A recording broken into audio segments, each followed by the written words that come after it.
quelles sont les 5 pires erreurs que font les entrepreneurs qui s'éloignent au fur et à mesure de leur succès et qui galèrent à cause de ça.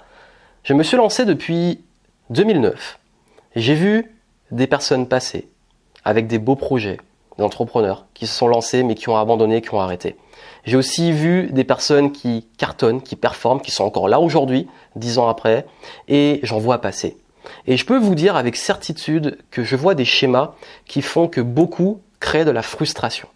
Et si aujourd'hui, vous n'êtes pas là où vous voulez être au niveau de votre business, de votre entreprise, de votre leadership, que vous vous demandez mais c'est quoi qui me retient encore ?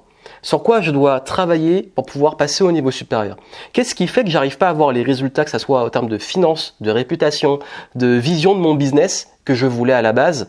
Je vais vous dire, ça vient forcément d'une de ces 5 erreurs, parce que quand je travaille avec mes clients, quand j'ai des personnes au téléphone, quand je échange avec ma communauté, ce sont les 5 erreurs que je vois qui reviennent souvent et qui peuvent vous faire perdre des années et surtout des milliers d'euros. Perdez du temps et de l'argent. C'est quand même dommage. Allez, bienvenue, ici Johan Yangting. Vous êtes sur la chaîne où on parle vrai, sans tabou. D'ailleurs, si ce n'est pas encore fait, abonnez-vous pour recevoir régulièrement des conseils pour passer au niveau supérieur dans votre business et continuer de kiffer le game. Aujourd'hui, c'est important pour moi d'en parler, de faire ce sujet sur les erreurs que font trop d'entrepreneurs parce que ça me fait mal au cœur de le voir. Et comme vous le savez et qu'ici, je partage mon expérience et tout ce que je donne n'est pas de la théorie, mais aussi de la pratique, je suis votre meilleur cobaye pour faire des conneries. Et ces conneries, je les ai faites. Ces conneries, je les ai faites, donc je suis bien placé pour en parler. Et ça m'a fait perdre beaucoup de temps et beaucoup d'argent. Et d'ailleurs, je pense que si c'était à refaire, ce serait vraiment les choses que je changerais, que j'aurais aimé qu'on me dise beaucoup plus tôt. Et moi, j'ai envie de vous les dire maintenant. La première erreur, alors celle-là, c'est pour moi l'un des plus grands problèmes de beaucoup d'entrepreneurs, c'est, désolé de l'expression, leur putain d'ego. Et je m'inclus dedans, notre putain d'ego. On a un ego qui fait qu'on n'ose pas trop se montrer vulnérable. Et encore, j'ose de mieux en mieux vous parler de mes erreurs, mes problématiques. Et dans les Game Entrepreneur Story, je vous raconte mes pires anecdotes d'entrepreneurs. Si vous voulez voir la playlist, allez voir, c'est du régal. Je parle du fait que j'ai partagé une story où j'ai expliqué que j'ai passé trop de temps et que dans les interviews que je donne et tout, à chaque fois on dit Johan, s'il y a une erreur que tu as faite et quelque chose que tu aurais aimé changer, j'aurais dû demander de l'aide beaucoup plus tôt. Parce qu'on pense que l'entrepreneur doit être parfait, doit être ultra motivé, doit avoir une vie parfaite, doit montrer l'image soit du boss, du CEO, de l'entrepreneur qui réussit, qui est dynamique, qui est toujours en forme, motivé.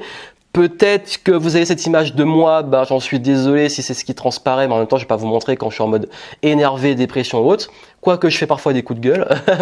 Mais oui, on va forcément montrer toujours le plus beau et puis on pense qu'il faut toujours être motivé. On se compare à...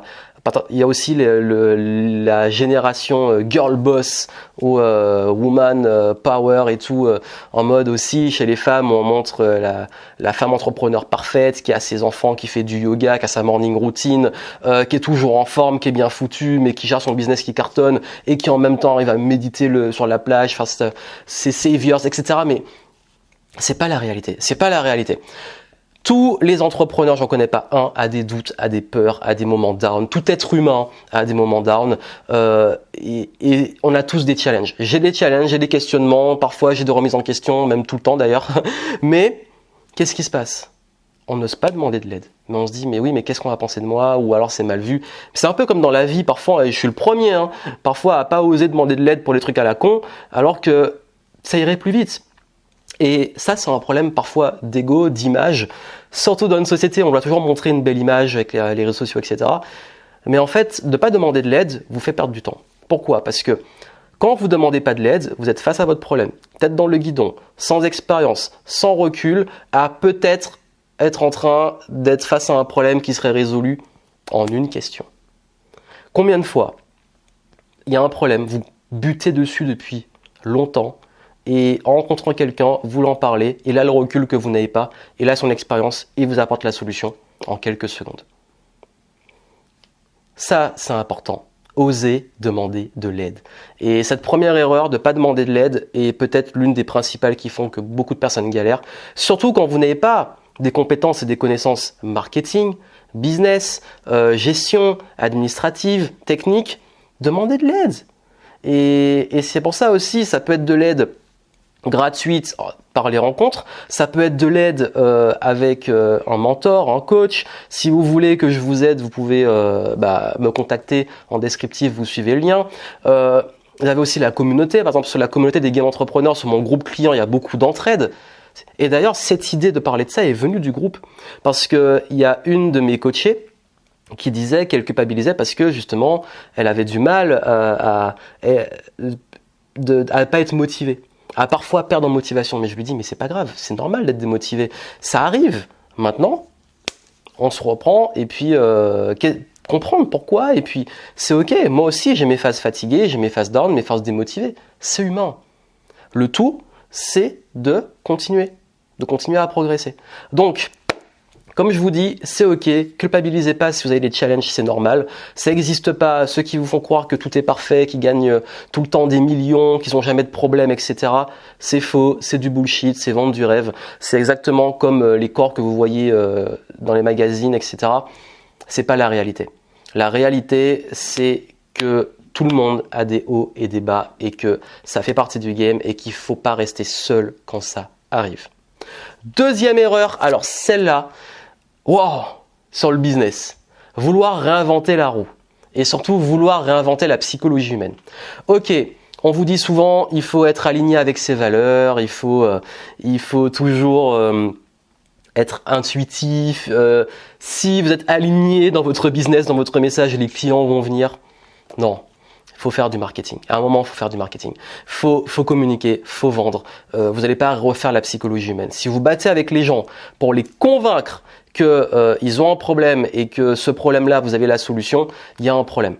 Si vous essayez de réinventer la psychologie humaine en vous disant naturellement les gens vont acheter mon truc, ou naturellement les gens vont connaître mon truc, ou naturellement les gens vont en parler, ou naturellement les gens vont s'abonner à ma chaîne YouTube parce que je ne l'ai pas dit et qu'ils vont liker ma vidéo, non. Je vous dis d'expérience, rien que le fait de vous dire par exemple, n'oubliez pas de vous abonner à ma chaîne YouTube et de laisser un pouce en l'air, même pendant mes lives, je pense pas à le faire, je me dis c'est naturel, les gens vont le faire. Mais quand je pense à le faire, les gens le font.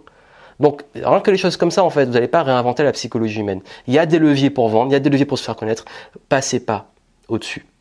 Et j'ai fait une vidéo sur la vente, allez la voir, où j'explique la plus grosse erreur en vente et le meilleur conseil qu'on pourrait vous donner, et ça résume bien le fait que les gens veulent réinventer la psychologie humaine. Parce que j'en vois beaucoup qui se frustrent, qui s'énervent à se dire mais les gens n'ont rien compris, les prospects n'ont rien compris à mon offre, ils n'achètent pas et ils n'ont pas compris qu'ils ont ce problème et qu'il faut qu'il soit résolu. Mais si les gens ne sont pas conscients de leur problème, si vous n'arrivez pas avec quelque chose qui, quelque part, est une solution idéale, ben ça sera dur de vendre parce que c'est la psychologie humaine. Et il y a plein de leviers, j'en parle beaucoup d'ailleurs sur ma chaîne YouTube et dans mes articles, dans mes emails, etc. de la psychologie. Si vous voulez en savoir plus sur la psychologie humaine, allez voir mes autres vidéos dans les playlists sur l'influence. Et c'est ça en fait, c'est que quand vous voulez réinventer la roue du marketing de la psychologie, vous vous épuisez. Parce que vous luttez contre un truc qui a des siècles et des siècles d'évolution, mais qui est resté sensiblement la même chose. Donc vous n'allez pas changer les gens comme ça. Deuxième erreur. La troisième erreur, l'instabilité émotionnelle. Associer ses émotions à ses résultats d'entreprise. C'est très dur. Je vous dis, c'est l'un de mes plus gros challenges. C'est dur parce que, en fait, notre business c'est notre bébé et pour peu que ça soit la source de revenus principale, quand vous avez l'argent qui rentre, des clients, ça marche bien, tant mieux. Quand c'est pas le cas, ça va pas. Quand vous avez justement des personnes qui vous donnent des retours et tout, ça va bien. Quand vous avez des haters, des trucs comme ça va pas. Parce qu'en fait, quand c'est vous aussi le business, vous pouvez le prendre personnellement. Pour ça, je vous ai fait un live entier. Vous avez le replay sur ma chaîne YouTube. Comment dissocier ses émotions de ses résultats. Je vous mettrai le lien en descriptif ou dans la petite fiche. Allez vraiment le voir. Allez voir ce live et j'explique concrètement comment dissocier finalement ces émotions de ses résultats, parce qu'en fait, ça c'est une grosse erreur qu'on fait tous, et je m'inclus dedans, qui peut nous ruiner le moral et qui peut nous rendre parfois même, on a l'impression d'être bipolaire, l'entrepreneur bipolaire qui est tout le temps en train de changer, tout le temps en train de se remettre en question, tout le temps en train de déprimer, paniquer, etc. Mais je vous dis, c'est vraiment un truc qu'on voit. Parfois mes amis me prennent pour un fou. Moins maintenant parce que j'ai gagné en stabilité et tout, j'ai travaillé dessus et je donne ces conseils là-dedans. Mais parfois ils me prennent pour un fou en se disant mais qu'est-ce que t'as et ils comprennent pas mes problèmes en fait. Il y a que les entrepreneurs qui peuvent comprendre ce genre de problème.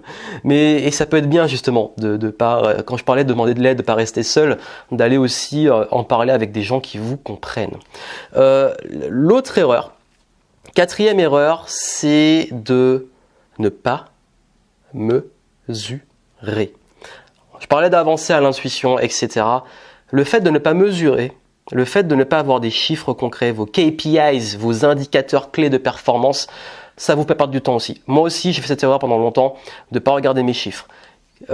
Les chiffres pour la publicité, par exemple. Combien ça me coûte, combien ça me rapporte. Les chiffres de mes tunnels de vente, taux de conversion. Comprendre. Souvent, il y a des clients qui viennent et qui me disent, en fait, mon offre se vend pas. Et je demande, ok, peux-tu me donner les chiffres de ton tunnel? Ils l'ont pas. Ok, on va remettre ça en place. Pour comprendre d'où vient le problème, il faut décortiquer. Quand votre machine à laver tombe en panne, le réparateur ou vous, si vous y connaissez, vous allez inspecter l'alimentation, tambour, etc. Vous allez tout décortiquer pour comprendre d'où vient le problème. Le business, c'est pareil. Mais comment comprendre qu'un business ne marche pas?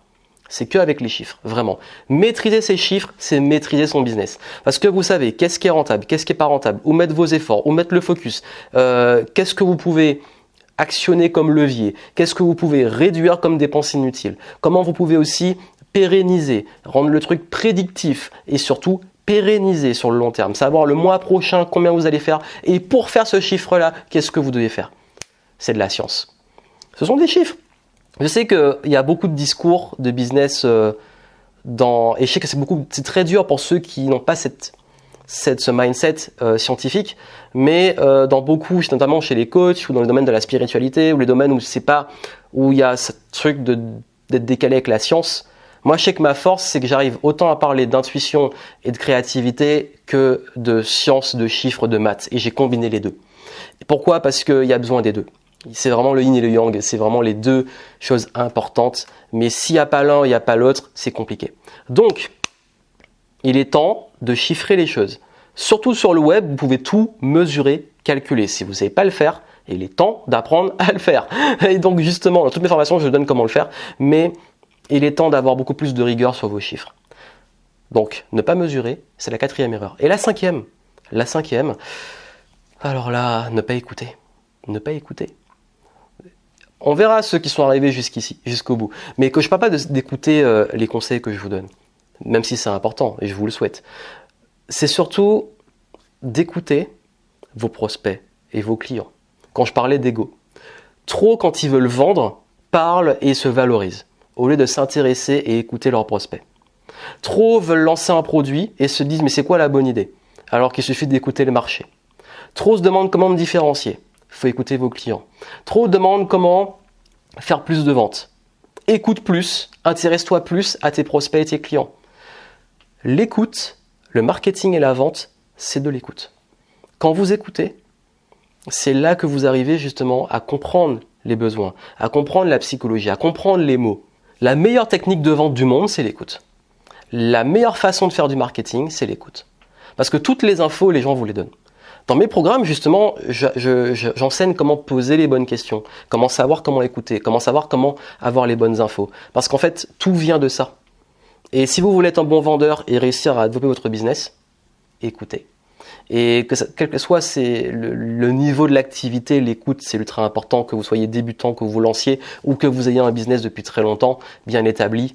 Toujours rester à l'écoute de sa clientèle, de ses prospects, mais aussi de ses équipes. L'art d'écouter, c'est important, mais trop d'entrepreneurs n'écoutent pas. Parlent d'eux, s'intéressent à eux, se prennent pour le nombril du monde, pensent que plus ils vont dire je suis génial, je suis le leader, je suis le numéro 1 du marché, les gens vont venir. Ça ne marche pas comme ça en réalité.